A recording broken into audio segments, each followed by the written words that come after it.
알바비 얼마 받고 오셨어요? 한 3만 원 주는데 오늘 얼마 받고 오셨나요? 저는 원래 전공이 요양원을 어떻게 하면 안 갈까, 그거 전공입니다. 요양원 언제 가실까요? 안 가야죠, 될 수 있어. 근데 보낼까요, 안 보낼까요? 보내려고 하죠, 자식들은. 보내려고 그러죠? 예. 그럼 가야 돼요, 안 가야 돼요? 안 가야 돼. 그럼 요양원 가면 어떨까요? 모르겠어요, 그건 안 가봤어. 요양원 가면 밥 주고 뭐 이렇게 간식도 주고 운동도 시켜주고 아주 어떨까요? 그럴까요? 그러는 거 아닌가요? 그런 거 아닌가요? 안기기 상하고. 제가 조금 말씀드릴게요. 좀 쉬는 시간 있으니까. 요양원 가면 저녁 몇 시에 져요? 몰라요? 병원에 가면 저녁 몇 시에 져요? 5시 반, 6시. 그렇죠. 5시 사이 주죠.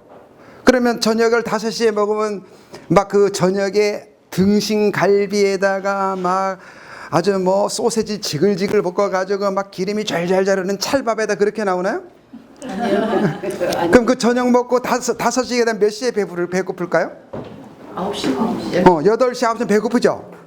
그러면 요양보호사가 간호사님이 알고 어머님 시장 아시죠? 그랬다가 저기 이렇게 야구르트에다가 견과류 넣어서 싹 갖다 간식 갖다 줄까요? 안 되지요. 그럼 배고프면 어떻게 해야 돼요? 뭐 참아요. 참아야 되죠. 예. 그럼 요양원에서 누워 있잖아요, 그죠? 누워 있으면 등이 가려우면 내가 못 긁잖아. 그러면 요양보호사가 어머니 등이 가렵지요 이러면서 알아서 와서 살살 긁어줄까? 안 그러겠죠. 기대합니다. 그러면 가려워도 밤새도록 참아야 돼요. 그 요양원 가야 돼요, 안 가야 돼요? 안 가야 돼요. 그럼 요양원 언제 가야 돼요? 안 가도록 해야 돼요? 그 여러분들 돈은 자식한테 언제 물려줘야 돼요? 죽기 전에요. 언제 자식한테 물려줘야 돼요? 죽일 때 되면 물려줘. 물려주지 말고 다 쓰고 돌아가시는 게 맞아요. 맞죠? 자, 원래 제가 그럼 지금부터 이제 제 강의를 조금 할게요. 이제 인사 조금 했으니까. 자, 오늘 저는 다문화 양성평등으로 듣고 왔어요. 그래서 큰 주제의 틀에서는 다문화 양성평등 이야기로 갈 거고, 또 지역에 유지님들 계시니까 제가 이야기가 왔다 갔다 몇 가지가 할 텐데, 오늘 저는 여기 오면서 요 사진에 찍힌 분들을 쭉 훑어봤어요. 보니까 이제 요게 우리 다문화, 이 다문화 선생님들이 많이 계시는데, 제가 일본에서 한 2년 살아봤어요. 근데 외국에 살아보니까 정말 여러 가지가 힘든데, 외국에 사는 게 스트레스가 많을까요? 한국에 사는 게 스트레스가 많을까요? 외국이요. 외국에. 외국분 아닌 것 같은데 어떻게? 한 3-4배 스트레스가 많은 것 같아요. 근데 그게 또 뭐냐면 먹는 거. 그 외국 나가니까 저는 매운 거를 싫어하거든요. 지금도 매운 거 안 먹어요. 그런데 외국 나가니까 그렇게 매운 게 먹고 싶은 거예요. 그래서 뭐 일본에 가서 신라면도, 매운 라면도 먹어보고 신라면도 끓여 먹어봤는데 그 맛이 영 시원찮아요. 아마 여기도 지금 다문화 선생님들 와 계신데 아마 음식이 많이 먹고 싶지 않을까. 이게 어느 나라 음식이에요? 요즘 뜨고 있는 거 드셔보셨어요? 중국 음식이에요.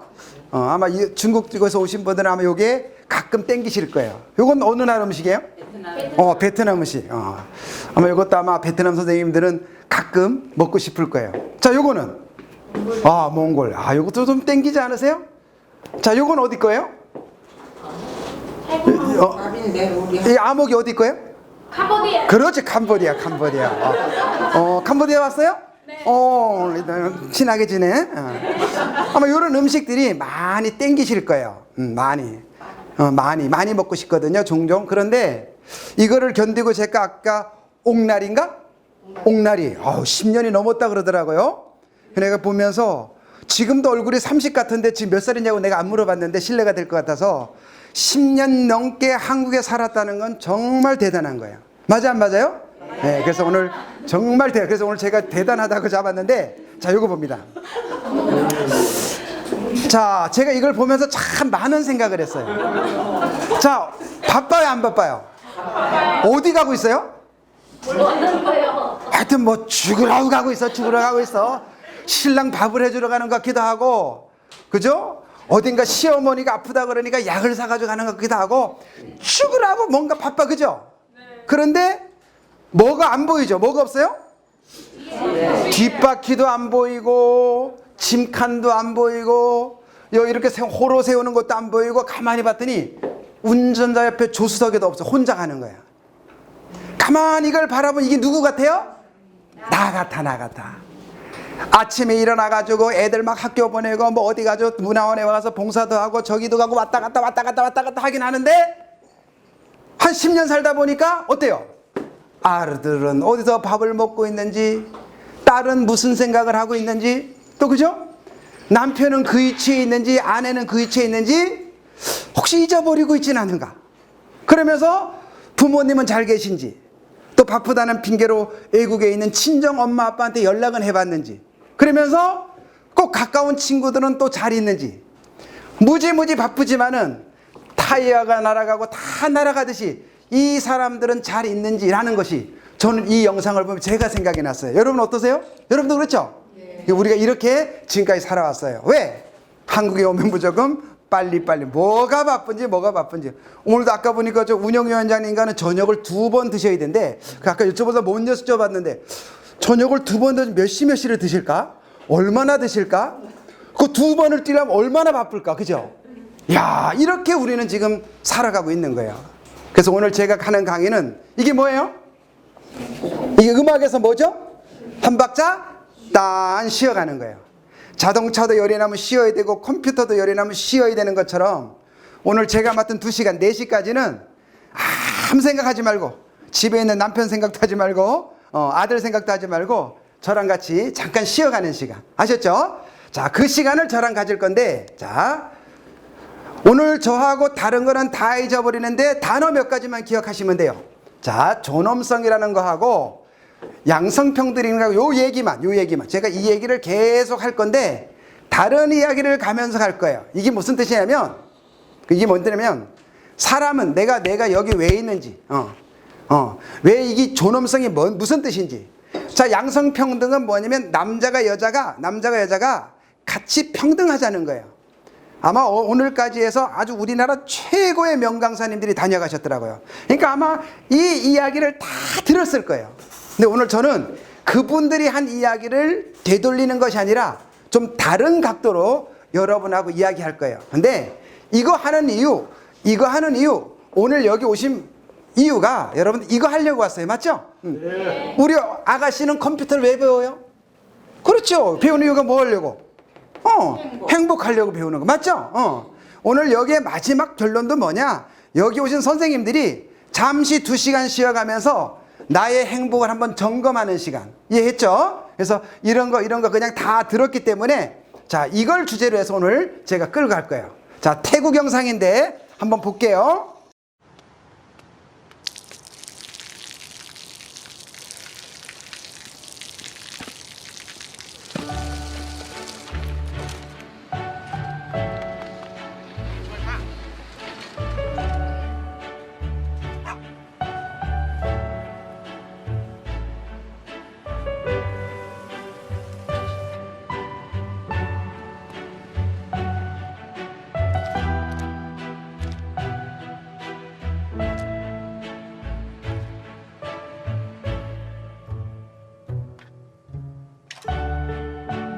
เขาจะได้อะไร ถ้าเขาทำแบบนี้ทุกวัน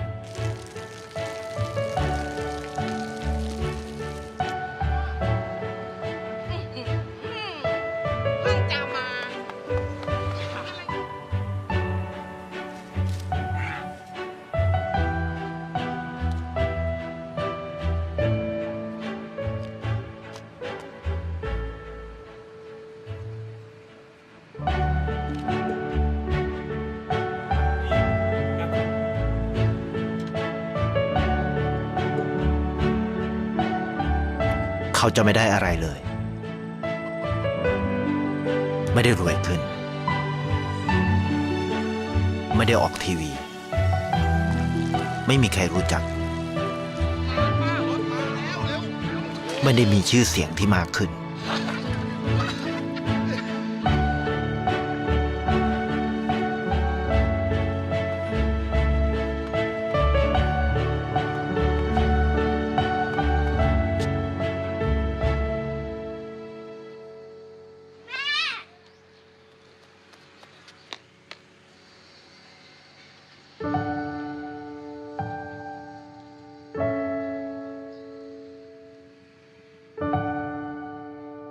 เพราะสิ่งที่เขาได้ คือได้แค่ความรู้สึก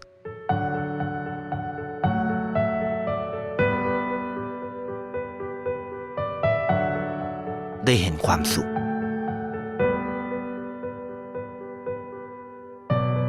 ได้เข้าใจ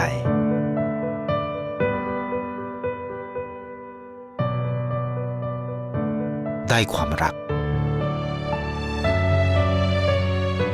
ได้ในสิ่งที่เงินซื้อไม่ได้ ได้โลกที่สวยงามกว่าเดิม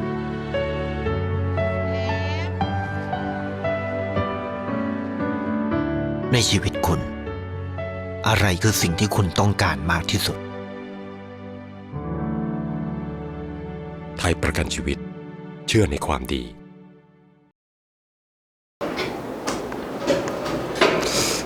누구를 도와준다는 것은 돈이 많아서, 건물이 많아서 그래서 도와주는 것 같진 않아요. 아마 오늘도 여기 많이 선행하시는 분들이 제가 하시는 분들이 많은 걸 알고 있는데 마음이 있어야 되는 거잖아요. 그죠? 근데 오늘 제가 주제를 대단하다로 잡았어요. 대단하다 잡았는데 대단하다가 한국말로는 중요하고 높은 가치가 있다 그런 건데 그래서 외국말로 이게 맞는지 모르겠어요. 일본말로 스고이 맞아요? 일본분 안 오셨나? 중국말로 이거 맞아요? 약간 틀리죠, 느낌이. 어쨌든 이게 각 나라마다 대단하다 이런 뜻이 있어요. 그래서 오늘 여기 계신 우리 다문화 선생님들은 정말 대단하다는 기 때문에 왜 대단한가를 제가 한번 이야기를 좀 해보려고 그래요. 저도 성장 과정 속에서 제가 이렇게 뭔가 이건 아니야, 좀 불평등이라는 것을 느낀 적이 있어요. 제가 이게 10대 때 겪은 평등입니다. 제 별명이 뭐였을까요? 제가 10대 때 얼굴이 이랬어요. 피부가 어땠어요? 제가 지금 닮지 않았어요? 제가 10대 때 별명이 아프리카였어요. 아프리카. 그러니까 저는 10대 때 누가 주변에서 너는 검둥이야 뭐 이런 얘기 들으면 굉장히 스트레스를 받았어요. 아니 내가 피부가 검은 게 뭔데 별명에서부터 그러면서 그 아주 남과 다른 많은 스트레스를 받으면서 굉장히 여기 지금까지 예민해요. 그래서 지금도 그렇죠. 흑인이 강남역에서 길을 물으면 알려줄까요? 안 알려줄까요? 어디 가는 서울 남산이 어디냐고 물어보면 잘 알려줄까? 안 알려줄까요? 비켜갑니다. 근데 백인이 물으면 어떻게 될까요? 끌고 역전까지 데려갑니다. 그러니까 제가 어렸을 때 받은, 한국 사람이면서도 받은 이것이 아직도 아픈데 지금까지도 여기에 대한 것. 그럼 피부라는 것이 바라볼 때 헤모글로빈이나 이 멜라닌 이런 것 때문에 피부색이 달라지는 거거든요. 아프리카는 자외선이 세니까 그걸 막으려고 이 멜라닌이 두꺼워지면 피부색이 검어지는 거거든요. 이것이 어떤 그런 환경에 따라 그런 건데 지금도 이것 때문에 많이 아파하는 사람이 있다는 거죠. 지금까지도. 그래서 저는 제가 10대 때 아픔이 이게 있어요. 20대 또 하나 있었어요. 20대 25살 때 일본에 아르바이트를 갔어요. 뭐 했냐면 이거를 만들었어요. 이거를 만드는데 한국 유학생, 중국 유학생, 필리핀 유학생 몇 개의 나라 학생들이 같이 이걸 만들었어요. 근데 아르바이트 급여가 똑같을까요? 다를까요? 다 달라요. 그때 제가 느낀 것이 저는 그때 8,000엔인가 받았던 것 같아요. 하루에 8,000엔.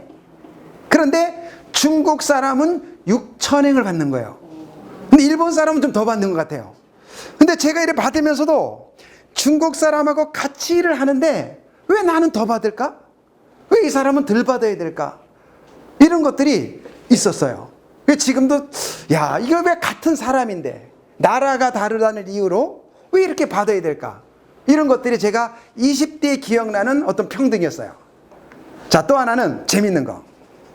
제가 96년도에 일본 가고시마에 친구 집에를 갔어요. 친구 집에. 가고시마는 한국어로 말하면 부산. 그걸 갔는데 아버지가 대학 교수였고 엄마가 가정 선생님, 고등학교 중 가정을 가르치는 선생님이었는데 이제 아침에 이제 손님으로 가서 일어났는데 아버지가 출근을 하는데 엄마가 아버지 신발을 반짝반짝하게 닦아가지고 이렇게 나가도록 돌려놓고 그 신발 옆에 요리고 앉아 있었어요. 그리고 아버지가 이렇게 나가니까 다녀오란 말이 인사가 뭐여서 무슨 말을 해요? 일본 분. 하여튼 뭐라고 뭐 이때 뭐 가다 죽으라 그러는지 모르겠는데 하여튼 가다 죽으라 이러는지 모르겠는데 뭐 이때리세 했는데 안 일어나요. 언제 일어나니까 그 발자국 소리가 안 나야 일어나는 거예요. 이때가 몇 년째요? 이때예요. 저는 그때요 엄청 충격을 받았어요.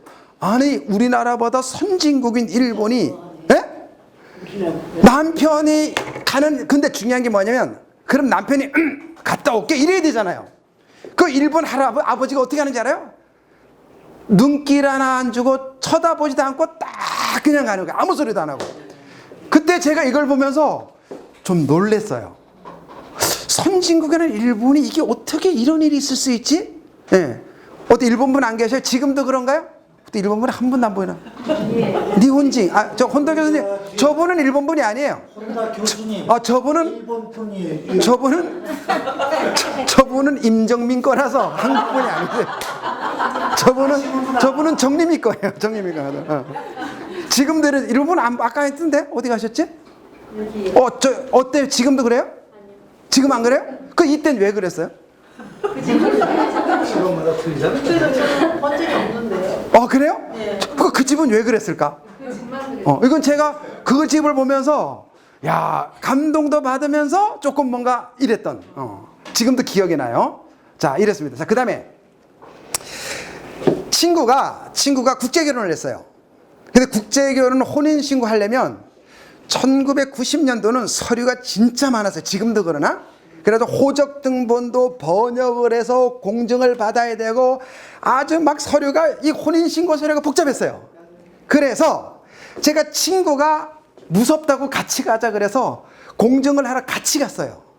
갔더니 이 친구가 접수라고 화장실 간 사이에 직원이 뭐라 그러냐면 대학도 나온 사람이 결혼 못해서 국제 결혼하는 거예요? 이렇게 묻는 거예요.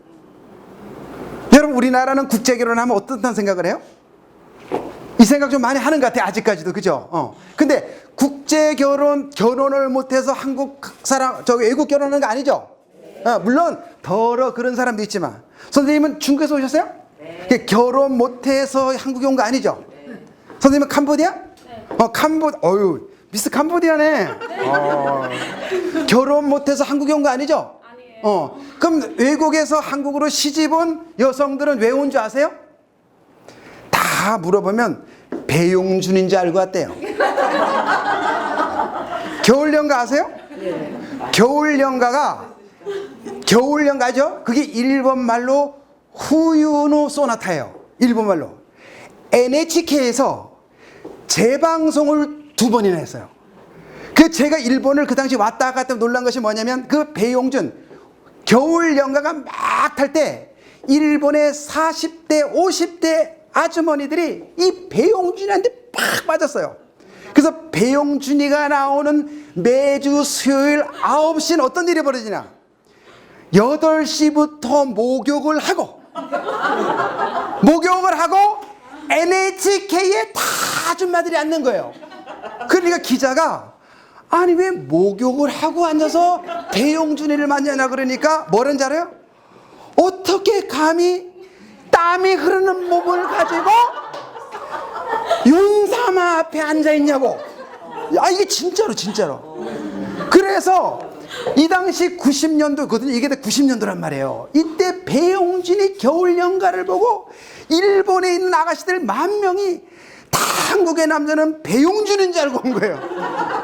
맞죠? 배용준 그렇다잖아. 근데 와보니 어때요 그 새끼가? 쓸만해요? 아유 그냥 맞잖아, 그죠? 다 배용준인 줄 알았다니까. 그래서 아마 캄보디아에서 배용준인 줄 알았어? 아니면 송중기? 그치? 누군 줄 알고 왔어 남편이? 남편 누군 줄 알고 왔어? 저 뭐지 K-pop 보면서 K-pop 보면서 K-pop 보면서 그거 봐요. 결혼 못해서 온 게 아니라 다 배용준인 줄 알고 목욕하고 찾아온 거예요. 그러니까 결혼 못해서 온 게 아니죠. 근데 아직도 우리나라 사람들은 국제 결혼이라면 조금 뭔가 부족하고 뭔가 모자르고 뭔가 가난하고 이런 사람들이 한다는 편견이 있다는 거야. 자, 그 다음에 또 재밌는 거.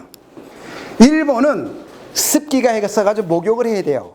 목욕을 안 하면 잠을 못 자요. 근데 겨울에는 이 물을 데펴서 목욕을 하는데 한국은 이렇게 집에서 목욕을 데피면 남편 쓰고 아내 쓰고 딸 쓰고 아들 쓰고 같이 써요. 하는 사람마다 물을 바꿔요. 한국은. 어때요? 바꾸죠? 일본은 어떻게 할까요? 다 같이 써요. 제가 다 같이 96년도에 갔는데 일본은 이 물을 가족이 다 같이 써요. 근데 이 물을 한 3일을 쓰고 3일 후에 다시 약을 뿌려 며칠 더 써요. 검소하기도 그런 것 같기도 하고 등등등. 그 당시에는 그러니까 그렇게 검소하게 쓰는데 중요한 건 이 저녁에 와서 이 따뜻한 물에 들어가는 순서가 있어요. 누가 제일 먼저예요? 아버지. 제일 먼저는 손님. 손님. 그 제가 제일 먼저 들어갔어요. 제가 제일 먼저 들어가서 어떤 일을 했냐면 여기를 들어갔다 나왔는데 이걸 빼야 되는지 놔둬야 되는지 이거 고민되잖아요. 그래서 싹 빼버렸어요. 그랬더니 조금 있더니 난리가 벌어지고 누가 물 뺐냐고. 그래서 제가 이 물 뺀 얘기를 2시에 그 김혜영이하고 강서구가 하는 게 뭐예요? 2시 라디오에 나오는 거. 싱글벙글. 한국 사람이네. 거기 넣어가지고 제가 드럼 세탁기 탔어요. 이거를 써가지고. 자, 그런데 여기서 왜 들어가는 순서가 있어야 되냐고요. 바쁜 사람부터 먼저 들어가면 되잖아요, 그죠? 그러니까 우리가 뭔가 평등히 하라는 것이 이런 집에서까지 있다는 거예요. 자, 그래서 여러분들이 어제까지 이런 이야기 들었고 이런 이야기 여기 앉아가지고서 여러분에게 다 한국 최고의 강사님들이 이 이야기를 했을 거예요. 기억은 안 나죠? 어차피 계단 내려가다 엘리베이터가 다 잊어버리니까. 어제 배운 거 다 잊어버렸을 거예요. 다 잊어버렸. 그런데 오늘 제가 이 이야기는 좀 넘어가면서 좀 연결해 볼게요. 자, 그래도 오늘 요 단어 하나는 기억을 해야 돼요. 이 단어. 요 단어가 잘 안 쓰는 단어지만 요거는 기억해야 돼요. 이게 뭐냐면 높고 엄숙하다. 그러니까 아주 쉽게 말해서 이 단어 쓰는 데가 북한이에요. 김정일 위원장을 뭐라고 불러요? 어떤 분이에요? 존엄하신 분이에요. 한국은 윤석열 대통령이나 문재인 대통령은 존엄하신 대통령이라 그래요? 우리는 안 쓰죠. 근데 북한은 써요. 그러니까 요 단어가 뭐냐면 아주 높여 부르고 가치 있고 존중한다는 게 모두 압축된 말이에요. 그래서 이 말을 어디서 쓰냐면 이 말을 사람한테 써. 이 키워드예요. 자, 동물 보고 존엄하단 말은 안 하죠? 사람한테는 하죠. 대단하단 말을 동물, 개나 소나 돼지한테는 대단하십니다 그러지 않잖아요. 그렇죠? 그러나 사람한테는 왜다? 대단하다 그래. 이유가 뭐냐? 이 얘기예요. 오늘 이것만 기억하시면 돼요. 그래서 이게 뭐냐면 자, 이것을 왜 쓰냐? 인간이기 때문에 써요. 이게 중요한 거예요. 사람이기 때문에 존엄하고 사람이기 때문에 존중받아야 돼요. 자, 그래서 이걸 알려면 이 표는 좀 아주 어렵게 생겼어요. 이렇게 어렵지만은 우리가 좀 이 내용을 알면 좋아요. 쉽게 말해서 역사를 이해하셔야 이걸 돼요. 왜? 이 존엄하다는 단어가 사람은 귀하다, 높다란 단어가 언제부터 쓰여지는 걸 알게 되고 왜 쓰여지는가 알게 되면 오늘 옆에 있는 내 친구가 얼마나 귀한지 알게 돼요. 자, 어려운 것 같지만 제가 옛날 이야기식으로 풀어갈 테니까 한번 따라와 보세요. 자, 1세기는 몇 년이에요? 몇 년? 지금 몇 세기예요? 우리는? 21세기. 그럼 21세기는 몇 년부터 몇 년이에요? 2001년부터 2100년. 그러니까 100년을 1세기. 이해했죠? 캄보디아 오케이? 네. 오케이 됐어요. 자, 캄보디아가 오케이 했으면 여러분 다 오케이 된 거예요. 자, 1세기 됐죠? 자, 그러면 지금부터 100년, 200년, 300년, 400년, 500년, 600년, 700년 전까지만 가보잔 말이야. 좀 가보자고요. 자, 이때는 존엄이란 단어를 안 썼어요. 왜 안 썼냐면 이때 우리 문화가 뭐냐면 코무니타스, 이게 라틴어거든요. 이게 무슨 뜻이냐 하면 이때는 하나의 진리, 하나의 종교, 한 명의 리더가 세상을 움직이는 때예요. 다시 한 번 해다. 이때는 이렇게 다 평등하지 않고 돈 있는 사람, 귀족, 성직자가 다 나라, 정치, 경제, 사회, 문화를 다 쥐고 있었어요.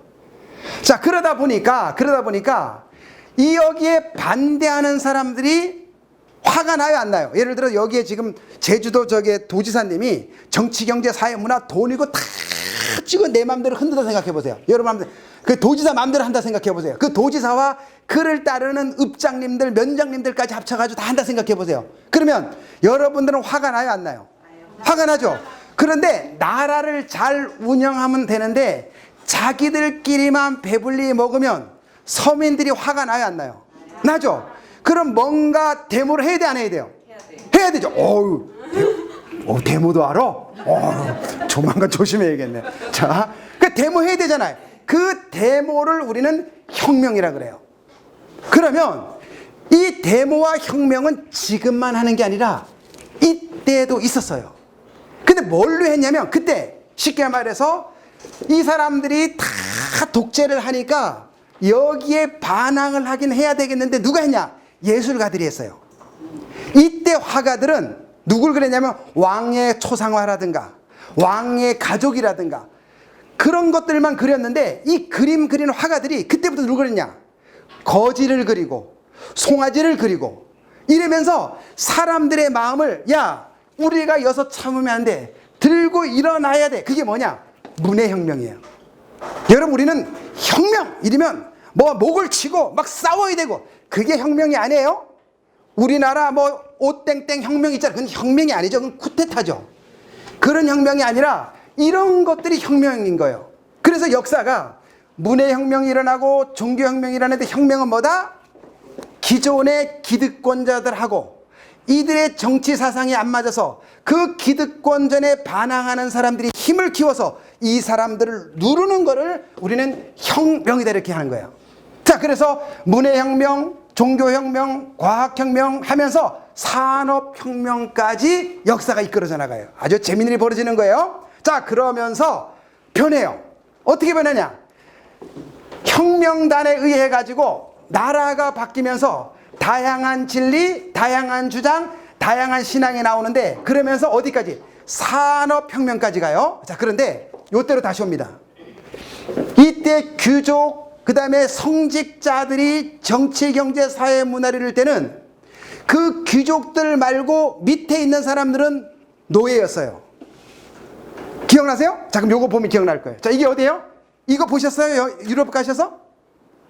안 가보셨어요? 어떻게 다 돈 벌어 어디에 쓰셨어요? 아까 자동차를 80대 가지고 있는 분 어디 가셨나? 이거 꼭 가보세요. 로마에 가면 이게 있어요. 이게 언제냐? 지금부터 600~700년 전에 지은 거예요. 이게 뭐냐? 경기장이에요. 몇만 명? 5만 명이 들어가는 경기장. 그럼 여기서 뭐 했냐? 성제, 그때 신부님하고 귀족들은 위에 스탠드에 앉아가지고 놀고 이 가운데서 뭘 하냐면 싸움을 해요. 싸움을. 누가? 노예들이. 어떤 싸움이냐? 죽음을 놓고 싸움을 하다가 노예 하나가 죽으면 이렇게 쓰러지면 이 황제가 이러고 있다가 이렇게 하면 그 진 사람을 살리고 이렇게 하면 그 자리에서 찔러 죽여야 돼요. 같은 사람으로 태어났는데 너는 노예로 태어났기 때문에 여기서 게임하는 사람, 나는 내가 태어났는데 어쩌다 태어났더니 성직자로 태어났고 귀족의 아들로 태어났으니 그걸 보고 게임하는. 배너 영화 기억나요? 배너? 네. 자, 그 영화 기억하시면서 그 당시에 500년, 600년 전에 같은 사람인데 살아가는 걸 한번 봅니다. 황제의 입장 경로와 황제의 자리는 경기장 어디에서나 잘 보이게끔 신중하게 설계되었다.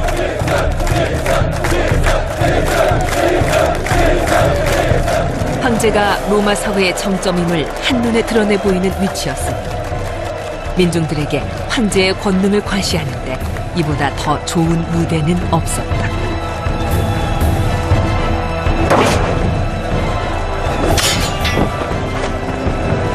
백일 동안 콜로세움은 열광의 도가니였다.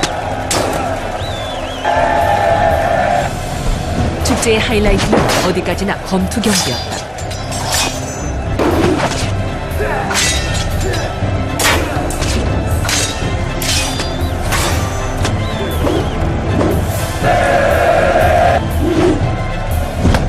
검투야말로 로마인들의 피를 끓게 하는 것이었다.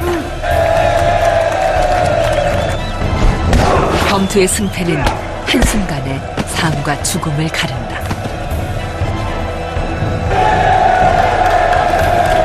삶이냐 죽음이냐, 패배자의 생사는 황제에게 달렸다.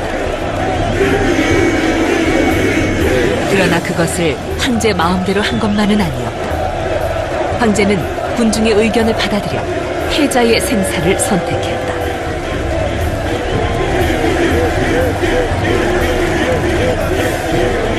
불행히도 오늘 군중의 선택은 죽음이었다.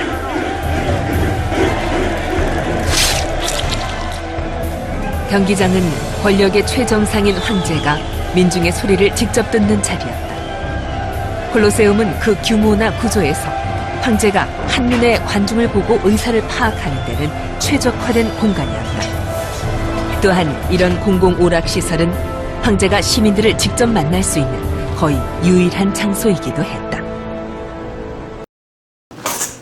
그냥 영상으로 보지만 한번 생각해 보세요. 여러분 태어나는 거를 여러분이 선택할 수 있어요? 여러분이 이 당시에 태어났다면 어떻게 할까요? 이 당시에 태어났다면 어떨까요? 노예로 태어나서 여러분이 저 가서 저렇게 해야 돼요. 저기 그냥 드라마가 아니라 실제 있는 일이잖아요. 그죠? 여러분들이 지금 북한에 태어났으면 어떻게 살아야 될까요? 나는 북한에 태어나고 싶다고 내가 선택할 수 있는 게 아니잖아요. 근데 같은 사람으로 태어났는데 누구는 거기에 태어났다고 이런 일들이 벌어진 것이 역사로 내려왔다는 거죠. 역사로. 뭔가 불공평하지만은 왜 저러면 안 된다고 이때까지만 해도 이야기하는 읍장님이나 도지사가 없었어요. 이해가죠? 그러니까 당연히 그렇게 살아왔어요. 그뿐만이 아니죠. 여러분은 마녀사냥 들어보셨죠? 마녀사냥. 이건 뭐예요? 여러분 이단이 뭐예요? 이단 이러면 종교에서 말이죠. 이단이 뭐예요? 종교 다니는 분은 저긴 2단이야 저긴 3단이야 막 그러잖아요. 그쵸? 사이비죠. 그 2단이란 단어가 최근에만 한국에만 있나요? 아니죠. 진짜 2단은 벌써 500년 600년 전에 있었어요. 이때는 뭐예요? 로마 교황청이 다 쥐고 있었어요. 근데 로마 교황청이 가지고 있는 성경에 위반되는 건 무조건 다 2단이에요. 일요일날 교회 가야 돼. 안 가면 2단. 11조 해야 돼. 안 해. 2단. 근데 어떻게 죽였냐? 불에 태워 죽여버렸어. 그러니까 내가 예를 들어서 뭔가 좀 미운 놈이 하나 있어. 미운 놈이 하나. 그러면 그걸 마녀 사냥을 해서 죄를 뒤잡아 씌워서 죽였다는 거죠, 사람을. 이게 뭐다? 지금까지 온 역사라는 거죠. 자, 요거는 조금 지난 거야. 캄보디아. 맞지? 캄보디아. 여러분 캄보디아는 가보셨어요, 선생님? 좀 가봐요. 컴퓨터만 배우지 말고 컴퓨터 선생님 좀 데리고 캄보디아 좀 가보세요. 캄보디아 지금 잘 살아요? 우리나라보다 조금 어려워요. 왜 어려울까요? 한 500년 전의 문화를 가보면, 여러분 캄보디아 가보면 500년 전에 있었던 건물들이 많이 있어요. 가보면요 정말 과학적으로 지었어요. 정말 대단한 건물이 이 캄보디아에는 기가 막히게 많아요. 그런데 누가 지도자를 잘못 뽑았어요. 지도자를 누구냐면 폴포트라는, 쉽게 말해 대통령을 뽑았어요. 근데 이 사람이 공산주의 사상을 가진 사람이에요. 근데 이 사람이 농사 짓다가 대통령이 딱 된 거예요. 우리는 저 법원에 있다 대통령이 됐지만은 이분은 농사 짓다 대통령이 된 거예요. 농사 짓다 대통령이 되니까 뭔가 맺힌 게 있어 없어? 맺히는 게 있어 없어요? 잠깐 옆으로 셀게요. 제가 대학 다닐 때는 데모를 많이 했어요. 데모 많이 했죠? 우리 많이 했잖아요. 데모 많이 했잖아요. 그때 제가 데모를 한 이유가 이렇게 교육을 받았어요. 그때는 데모기를 언니는 밤에 교육을 했어요. 누가? 선배들이. 근데 제가 이 한마디에 돌멩이 들고 거리로 뛰어나갔어요. 이렇게 했어요. 선배가 나한테. 너네 아버지 뭐 하지? 우리 아버지 강원도 평창에서 농사 짓는데 너네 아버지 땅 몇 평지요?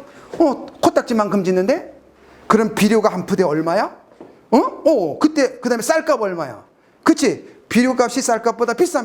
비싸지. 그러면 비료 만드는 데가 어디야? 삼성이잖아. 맞아요. 그 삼성이었어요. 삼성이잖아.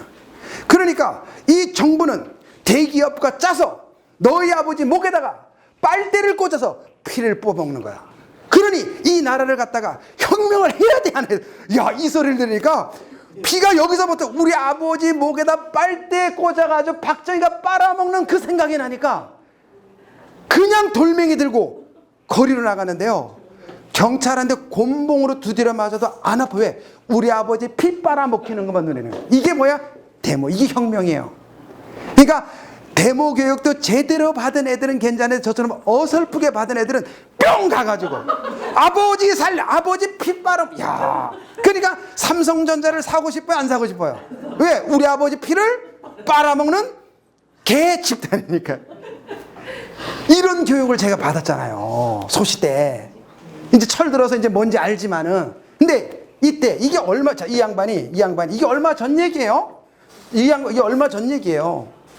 자, 이 양반이 대통령이 돼가지고 가만히 보니 나보다 공부 많이 한 애들이야. 난 노무현 대통령 생각이 나요. 딱 내가 대통령 되고, 대통령은 상고 나왔어, 상고. 그잖아. 내가 상고 나왔잖아. 그러니까 변호사들이 뭐같이 알으니까 노무현 대통령이 이쯤 되면 뭐 막가보자는 거예요. 막 그랬잖아요. 그러니까 우리가 노무현 대통령 됐을 때 얼마나 검사들이 우습게 봤어요. 왜? 상고 출신이라고. 그럼 이 양반도 딱 나왔는데 내가 농사짓다 대통령 정권을 잡았는데 다 나를 깔보는 거야. 이렇게 다를 때면 네가 뭐 농사짓다 이러는 거야.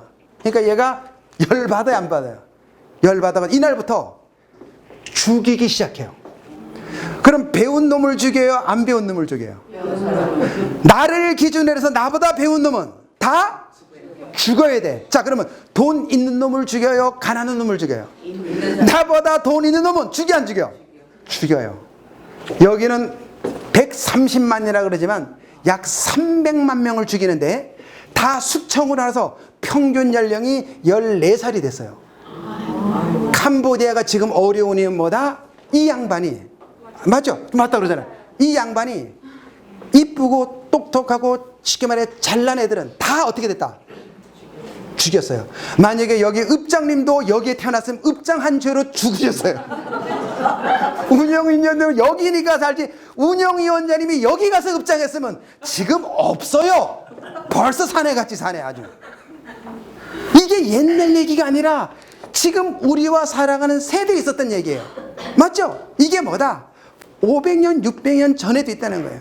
그래서 저 캄보디아 선생님 저기지만 캄보디아가 지도자를 하나 잘못 만나가지고 그래 된 것처럼 우리나라는 그나마 지도자가 좀 괜찮았죠. 일본이 한국보다 잘 사는 이유, 지도자예요, 지도자. 약간 또 셉니다. 이승만 대통령 업적 반반. 근데 이승만 대통령 때 똑같이 미국서 공부한 수상이 요시다 시게루예요. 혼다 교수님 맞아 안 맞아? 빨리 맞다 그러세요. 맞다잖아요, 맞다. 요시다 시게루. 자, 일본의 수상은 요시다 시게루, 한국은 이승만. 정말 엘리트 중에 엘리트, 둘 다. 근데 이승만이는 이기붕이를 잘못 세운 거예요. 그래서 하와이로 망명. 근데 요시다 시게루는 매주 토요일 날 40대 엘리트들을 어디로 오라 그래가지고 한 40명을 모아놓고 조찬을 하면서 정치, 경제, 사회, 문화를 두루두루 요만큼씩 가르쳤어요. 그게 요시다 시게루의 토요 학교예요. 거기 졸업생들이 일본의 정치를 계속 끌어오다가 그 마지막 수상이 다나카 수상이에요. 그 이후로 일본이 지금 잃어버린 20년을 맞이하는 거예요. 중요한 건 뭐다? 지도자라는 거예요. 자, 마찬가지로 다시 일로 옵니다. 지도자 때문에 이렇게 됐는데 이때도 똑같다는 거예요. 이때도. 자, 그러면 이런 과정, 자, 이런 혁명의 과정을 거치면서 종교가 썩으니까 루터에 대한 종교 개혁이 일어나면서 썩으면서 어디까지? 산업혁명까지 왔어요. 이제 느낌 오죠? 산업혁명. 산업혁명은 지금 몇 차까지 왔어요? 몇 차? 지금 몇 차 산업혁명이에요? 자, 요거 중요한 거예요. 왜 중요하나? 인간 존엄성이 있기 때문에 중요한 거예요. 갑니다. 자, 1차 산업혁명 갑니다. 자, 1차 산업혁명. 1768년도부터 시작된 건데 영국이 석탄을 떼가지고 엔진을 만들었어요. 동력혁명을 만들었어요. 그래서 기차가 만들어지고 봉제 공장에 발로 옷감을 짜다가 기계를 돌려서 옷감을 짰어요. 언제? 영국 주도. 그러니까 이게 뭐나 이때는 뭐다? 완전 영국 세상이었어요. 자, 이러다가 100년이 지나요. 100년. 그래 1860년대에 와가지고 에디슨이 전기를 발명해요. 중요한 거예요.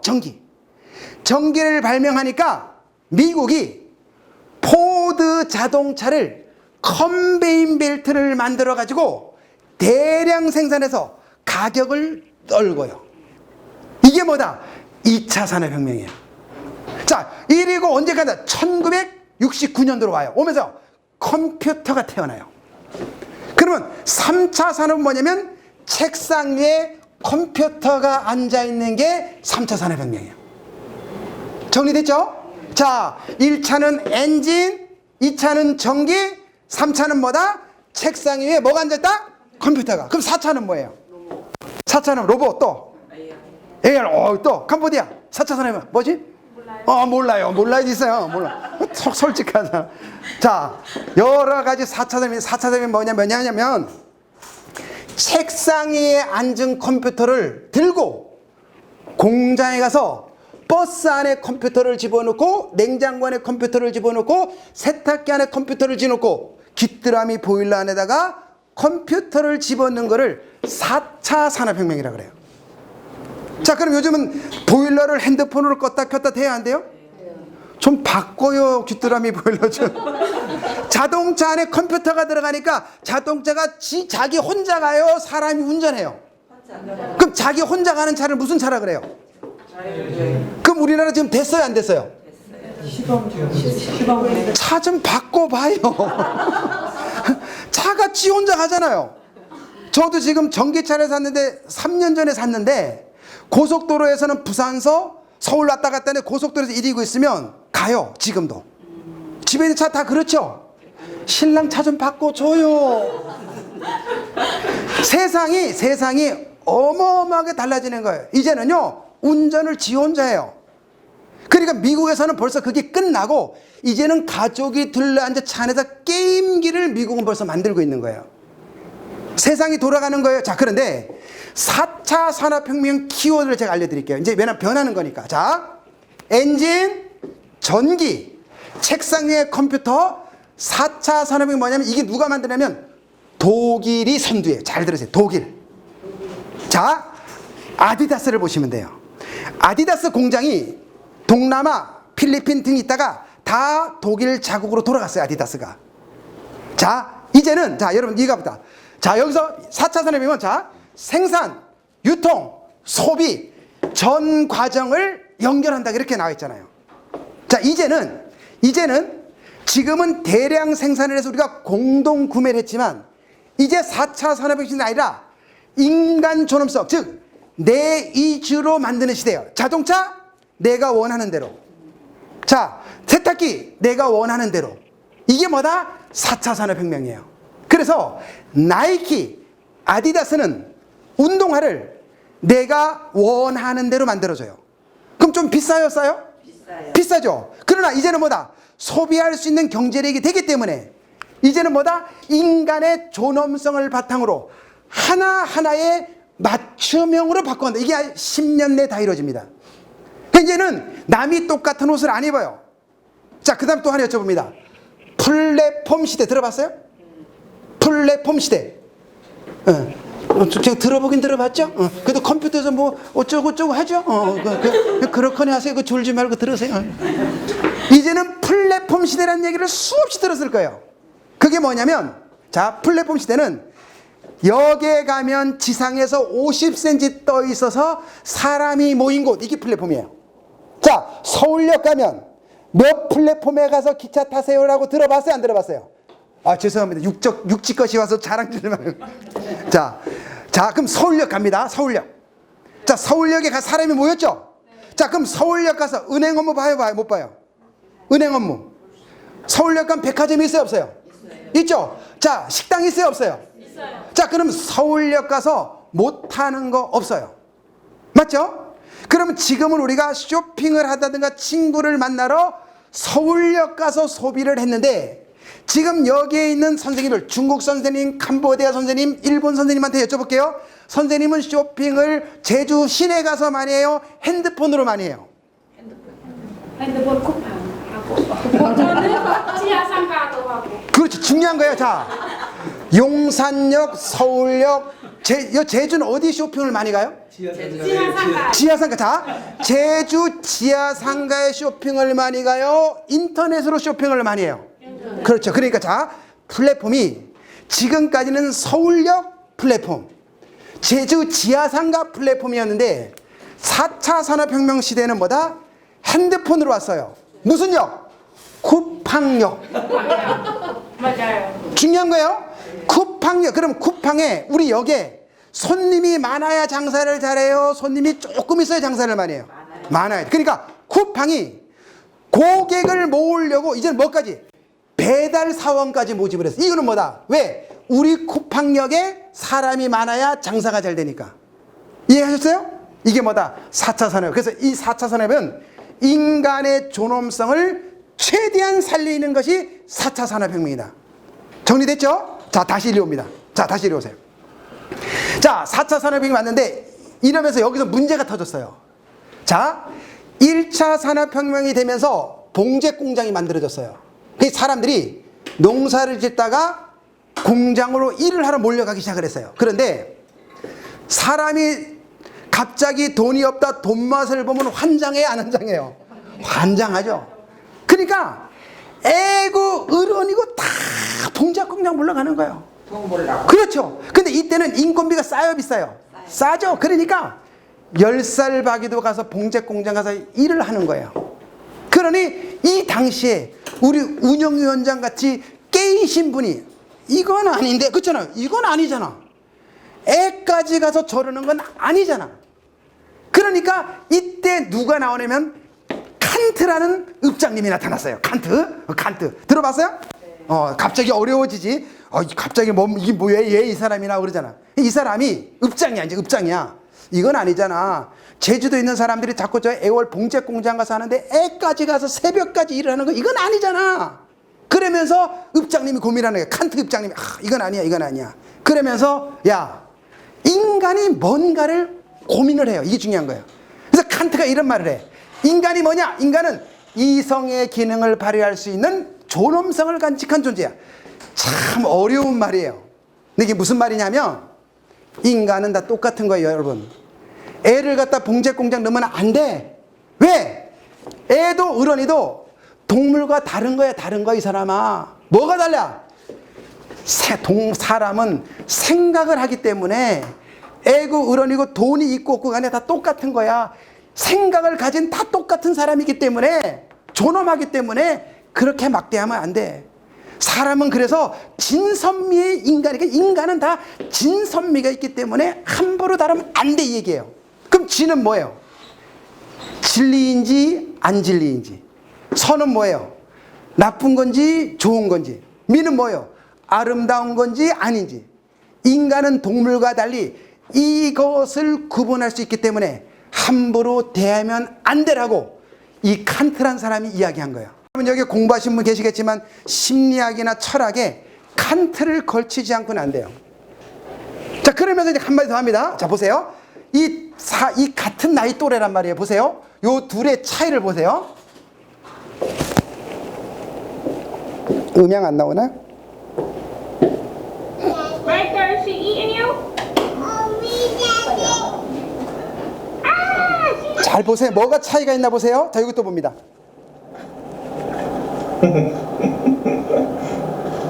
아유, 저희 문자에 왜안 타는지 모르겠네. 자,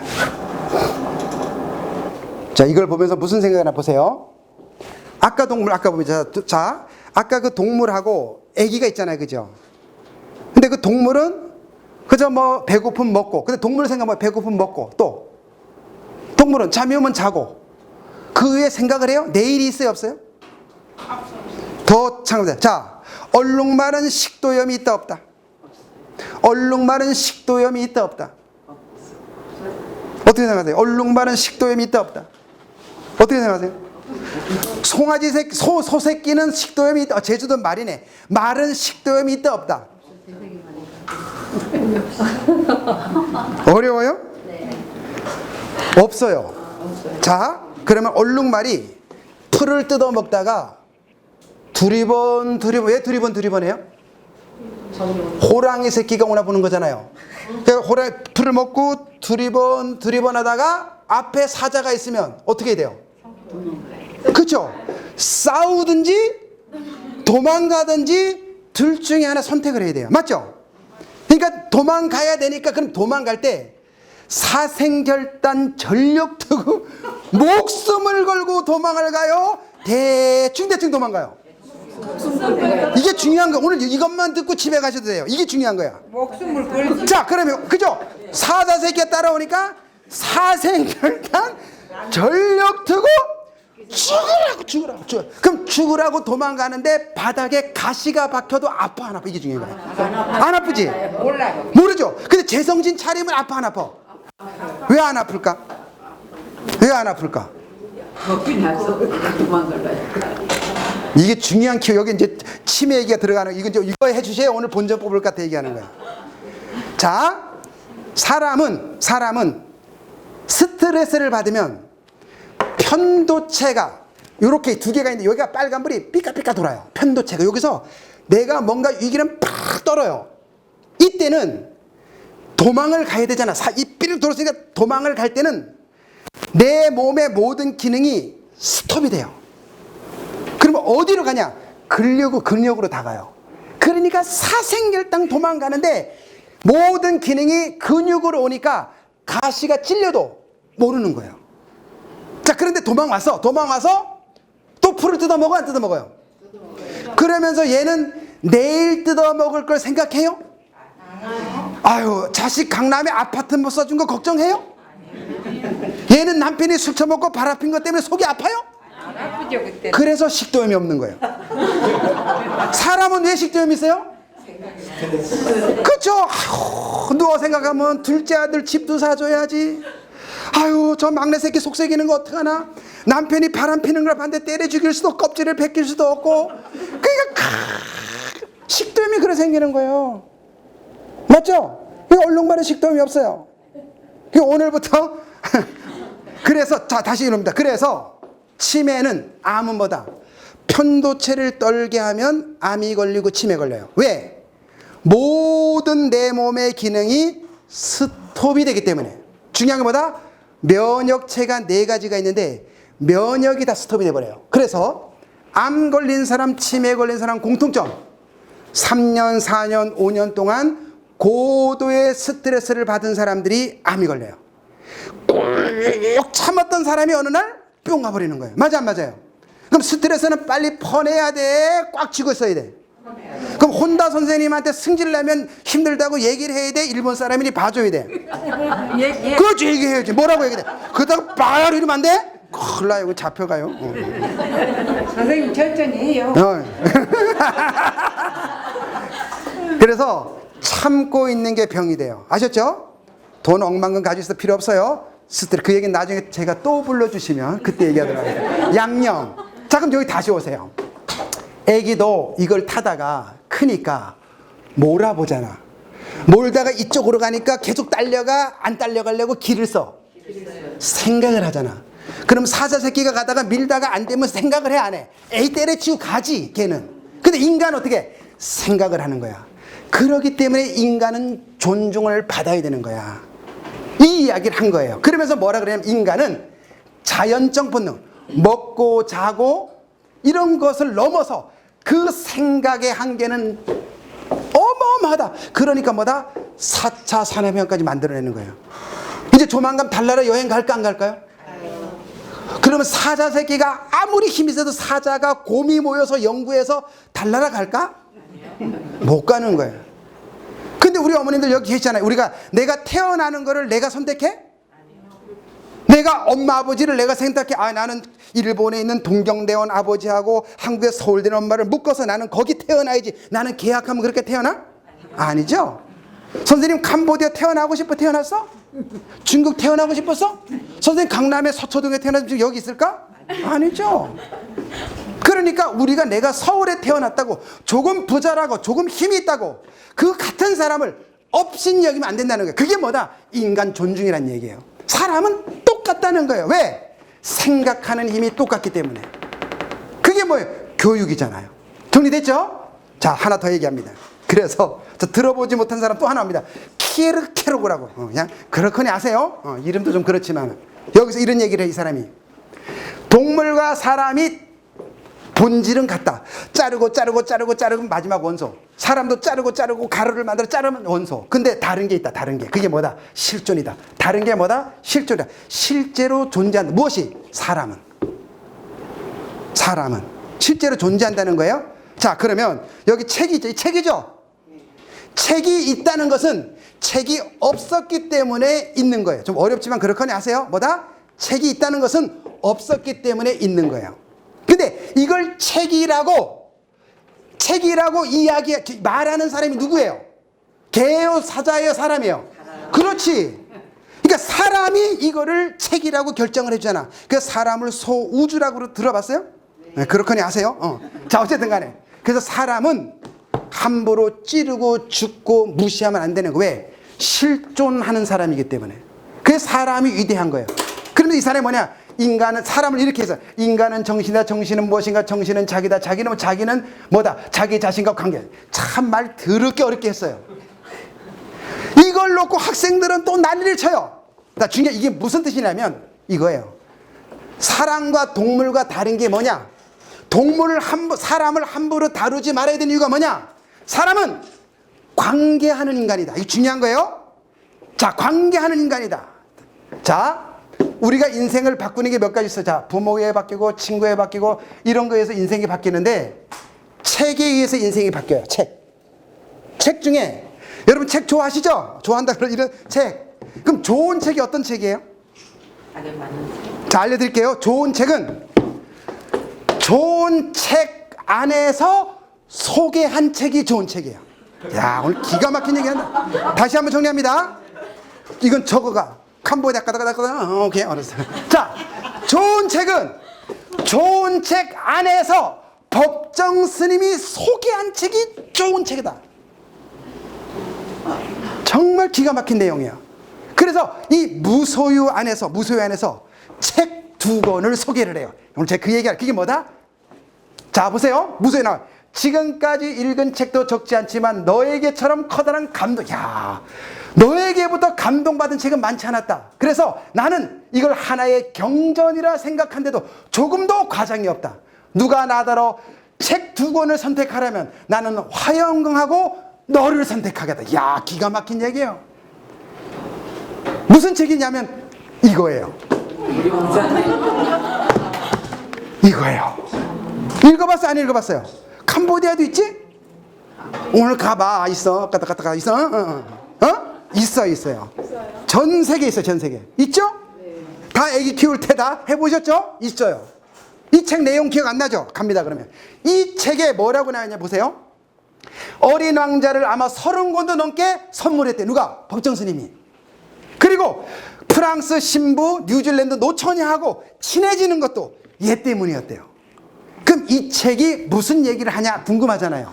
이 책 오늘 같이 집에 보세요. 이 책이 뭐냐면 7살 꼬마가 꿈이 화가였어요. 그래서 모자를 그렸는, 자, 이걸 그렸어요. 뱀이 코끼리를 잡아먹는 그림을 그렸더니 사람들이 이거라 그러지 않고 뭐라고 얘기했어요? 모자라 그러는 거예요. 야, 이 자식아, 자식아, 그게 아니라 모자잖아, 모자. 그러니까 7살 아이가 기가 죽어가지고, 아, 나는 화가의 자질이 없구나. 그래서 비행기 조종사가 되기로 마음을 먹어요. 그 비행기 조종사가 돼가지고 사막을 나르다가 떨어졌어요. 비행기가 다 떨어졌어요. 그래가지고 정신을 차려보니까 내 앞에 어떤 꼬마가 하나 서 있는데 얘가 어린 왕자예요. 그래서 얘 넌 어디서 왔니? 그러는 거야. 어디서 왔니? 그러니까 나는 저 별나라에서 왔다 그래요. 자, 잘들 이해하세요 이거를. 그래서 뭐라 그러냐면 내가 여기까지 오는데 왕에 있는 별, 술꾼이 있는 별, 사업가가 있는 별, 등지가 있는 별, 지리학자가 있는 별을 지나서 여기 왔다 그래요. 자, 중요한 거예요. 이 책이 주는 메시지는 뭐냐면 내가 인간은 살아가면서 뭐다? 관계를 맺는 사람이다. 관계에 성공한 사람들이 사업을 해요. 여기 아까 보니까 버스 80대 가지고 계신 분이 있더라고요. 가신지 모르지만 그분이 처음부터 80대 아니었어요. 처음에 2대, 3대, 8대, 80대 됐을 거예요. 그럼 그 80대 되는 사람의 좋은 인간관계가 있었을까 없었을까? 그렇죠. 인생, 사람은 관계를 맺으며 살아간다는 거예요. 이 책이 주는 게 뭐다? 인생을 살아가면서 왕 같은 놈도 만나고 사업가도 만나고 사기꾼도 만나고 많은 사람들을 만날 때 인간관계를 어떻게 하느냐가 이 책이 얘기를 해줘요. 오늘 도서관에 다 쫓아가게 생겼다. 두 번째 이렇게 얘기를 해요. 여우가 나타나요. 이 책에 나와요. 여우. 이 책에 여우가 나타나요. 여우가 이 뒤에 여우가 이렇게 나타나요. 여우가 뭐라 그러냐면 어디 갔나? 여기 있네. 여우가 어디 갔나 보자. 여우가 나타나서 이제 여우가 이제 얘기를 해요. 여우하고 어디 갔나? 하여튼 여우 있어요. 이따 보여드릴게요. 여우가 나타나서 그래. 야, 여우가 나타나니까 얘가 그래요. 여우 보고. 야, 여우야. 나랑 친구할래? 그래요. 야, 그냥 뭐라는지 아세요? 여우가 얘야. 친구는 서로 길이 들어야 되는 거야. 친구는 야, 친구 이게 아니라 네 모난 성격, 내 모난 성격이 만나서 이렇게 해서 길이 들어야 친구가 된다는 거예요. 그리고 마지막 하나가 뭐냐면 뱀이 나와요. 뱀이 뭐라 그러냐면 왕자 너는 네가 태어난 나라로 가고 싶으면 언제든지 말해. 내가 너 뒤꿈치를 물어주면 너는 언제든지 갈 수 있어. 이건 뭐다? 사람은 누구나 한 번은 죽는다 안 죽는다? 죽는다 안 죽는다? 요양원 가야 된다 안 가야 된다? 그죠? 50 넘으면 어느 날 갑자기 가요. 요즘 치매는요 65세 이하에도 얼마든지 걸려요. 그러니까 내가 돈 있다고 뭐 무한히 사는 거 아니에요. 많이 베풀고 나누는 게 굉장히 중요한데 이 책이 주는 이유는 뭐다? 인간관계. 오늘 집에 가보세요. 왜? 호랑이 사자는 인간관계를 동물관계가 없어요. 잡아먹는 관계밖에 없잖아요. 근데 사람 뭐다? 인간관계가 있다는 거예요. 자, 두 번째 책. 이 책이요. 이 책은 정말 좋은 책이에요. 이 책은 꼭 사두세요. 이 책이 뭐냐? 법정 스님이 무소에서 두 번째 얘기해주는 책이에요. 저는 이 책 보고 울었어요. 왜? 사람을 바라볼 때 관계를 이야기해. 내가 사람을 사귈 때 사람을 바라볼 때 어떤 모습으로 봐야 되는 이렇게 얘기를 해요. 야, 내가 사람을 볼 때 미안하지만 이름이? 성희? 정희? 자, 내가 정의를 바라볼 때 너로 보느냐 그것으로 보느냐를 말을 해요. 너는 뭐냐면 그냥 무조건 주고 싶고 사랑스러운 관계 이런 관계지만 그것은 뭐냐면 학수 죄를 이용해서 다단계에 좀 넣어볼까 이런 관계. 사람 볼 땐 두 가지예요. 하나는 뭐다? 무한히 품는 관계. 하나는 어떤 관계? 이용해 먹으려는 관계. 맞아요. 자, 그럼 여기에요.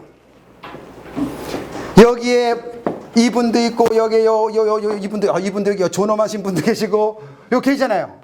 제가 이걸 보면서 여기엔 이분들이 임원장님 관계가 어떤 관계예요? 임원장님이 여기에 계신 선생님들을 갖다가 이용해가지고 임원장님이 여기서 출세 다문해가지고 국회의원 한번 해먹을까 그런 생각을 갖던가요?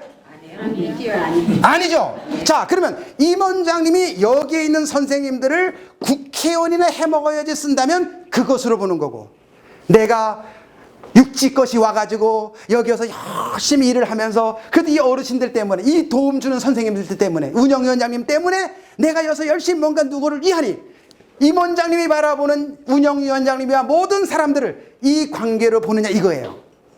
맞죠? 자, 그래서 우리가 살아가면서 많은 사람과 이야기를 하면서 관계를 맺는데 이 마르틴 부부는 사람을 볼 때 너로 보느냐 그것으로 보느냐를 갖다가 이 책에서 메시지를 주는 거예요. 자, 그러면 너는 뭐다? 연인, 가족, 친척, 임원장님과 운영위원장님 사이 이런 걸 나와 너 관계. 그런데 뭔가 이용해 먹는 관계를 가지고 그것이에요. 그럼 이 세상에 나쁜 게 뭐냐, 악이라는 게 뭐냐? 그 사람을 바라볼 때 뭔가 목적을 가지고 만나는 게 나쁜 악이라는 거죠. 자, 오랜만에 10년, 20년 친구 전화가지고 어머 정이야 너 또 어디 있어? 제주도 있어? 이러면 그 친구는 뭐 하는 직업을 가졌지? 그렇지, 그렇지. 10년, 20년 갑자기 막 어머 정이야 너 제주도 있다면서 중국말로 니하오 상무하샤오 이러면 그럼 뭔 말이야? 너는 다단계 아니면 보험회사 데려가려고 전화 온 거야. 맞아 안 맞아? 맞죠? 그렇죠, 그렇죠. 그러면 그 친구는 끊어야 돼, 오래 가야 돼? 이 얘기를 한 거야, 이 얘기를 한 거예요. 맞죠? 그래서 60대 가장이 다단계 파산되고, 그죠? 우리가 사람을 할 때 돈을 목적으로, 명예를 목적으로, 그죠? 이용의 목적으로 만나는 친구는 빨리 끊어야 된다. 그 다단계 판매할 때 보면 막 데려오잖아요. 그죠? 무지 우리는 그러면서 영원히 같이 가잖아요. 다단계가 딱 끝나고 나면 그 사람하고 오래 가요? 깨져요? 그렇죠. 깨지죠? 이해가죠? 자, 그래서 연애할 때도 너와 나의 관계로만 진실한 마음으로 가니까 헤어질 때도 가슴 아프고 울어요. 근데 목적을 가지고 혹시 얘를 등쳐가지고 병원이나 하나 줘볼까? 얘를 등져 얘네 아빠 교회나 내가 먹을까? 이런 목적으로 연애를 하면 헤어질 때 어때요? 연애할 때 받았던 구찌 내놔 그러잖아. 맞죠? 그 인간관계 두 가지예요. 너로 만나느냐 그것으로 만나느냐. 맞죠? 자, 그러면 이제 우리가 여기 와서 양성평등이라는 주제로 이 교육을 받잖아요. 그러면 여기에 있는 서로 여러분이 가정이나 등등 생활하면서 어떤 마음으로 바라봐야 되는 게 양성평등이냐는 거예요. 여러분들이 가정에서도 시부모와 관계, 아내의 관계, 남편과의 관계, 친구의 관계를 어떤 마음으로 보는 것이 양성평등이냐. 정리되죠? 이 내용을 가지고 1시간 10분 쉬었다가 다시 말씀드리겠습니다. 감사합니다.